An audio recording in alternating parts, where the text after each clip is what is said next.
A young filmmaker, Chris, embarked on a trip to India. His companions, two close friends, eager for adventure. Chris, however, sought something deeper, a connection to his heritage. His mother, born in India, had passed away, leaving him with fragmented memories and a longing for understanding. This trip, a pilgrimage of sorts, promised to fill the void.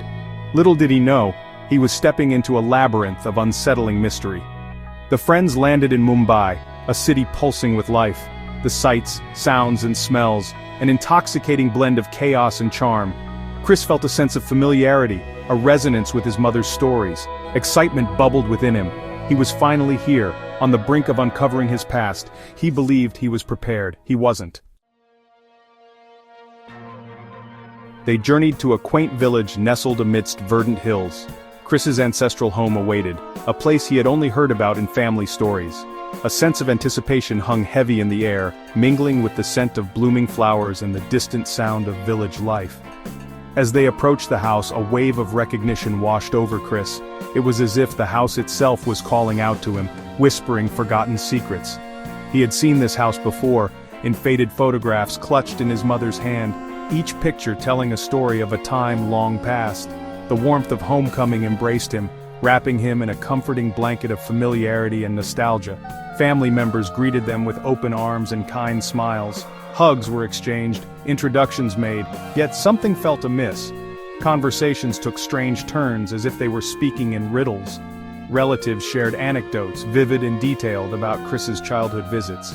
He listened, bewildered, trying to piece together the fragments of these alien memories. These stories, these memories were alien to him, like pieces of a puzzle that didn't quite fit. He had never set foot in India before, yet the familiarity of the place was undeniable. He tried to reason it away, attributing it to the power of stories and the vividness of his imagination. Jet lag, cultural differences, anything but the truth. He clung to these explanations, hoping they would make sense of the surreal experience. But deep down, a seed of unease had been sown, growing with each passing moment, casting a shadow over the warmth of the reunion. Days turned into a blur of ceremonies and rituals, each one more elaborate than the last.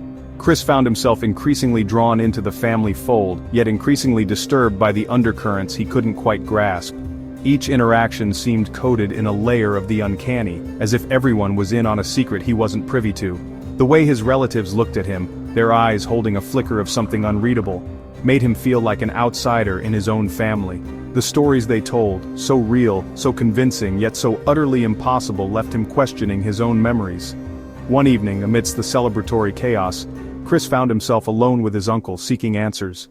Hesitantly, Chris voiced his confusion, his words stumbling over the weight of his doubts. His uncle listened patiently, a knowing smile playing on his lips, as if he had been expecting this conversation. Sometimes, he said, his voice barely a whisper, memories play tricks on us, weaving truths and lies into a tapestry we can't always unravel. Chris wanted to believe him, he needed to, for his own peace of mind, but the doubt lingered, a persistent itch beneath his skin, refusing to be soothed. The feeling of being watched, of being part of a play he hadn't signed up for, intensified with each passing moment. Sleep offered no escape. Chris was plagued by vivid dreams, fragments of memories that felt both alien and strangely familiar. He saw himself as a child, playing in the very courtyard he now walked. He felt his mother's presence, heard her laughter echoing in his ears. He woke up each morning, heart pounding, the line between dream and reality blurring. His friends, initially dismissive of his concerns, started noticing the strange occurrences too. The whispers, the knowing glances, the uncanny sense of familiarity that permeated the house. The feeling that they were stepping into a pre-written narrative, a reality not entirely their own. The time came for them to leave. The sun dipped below the horizon, casting long shadows over the village. The air was thick with a sense of finality. Chris felt a strange mix of relief and unease. The journey had been long and arduous, filled with moments that defied logic and reason. As he bid farewell to his relatives, their faces etched with a mixture of affection and something else he couldn't quite place, he wondered if they too felt the weight of the unknown. A question burned in his mind.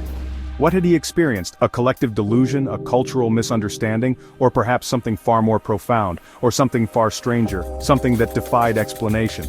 The possibilities seemed endless, each more unsettling than the last. Back in the familiar chaos of Mumbai, the village felt like a distant dream. The bustling streets and honking cars were a stark contrast to the serene landscapes he had left behind. The village felt like a distant dream, yet the memories lingered, refusing to fade away. But the memories lingered, as vivid and disturbing as ever. They haunted his thoughts, creeping into his mind when he least expected it. Chris knew that he would never forget his journey to India. It had changed him in ways he couldn't yet understand.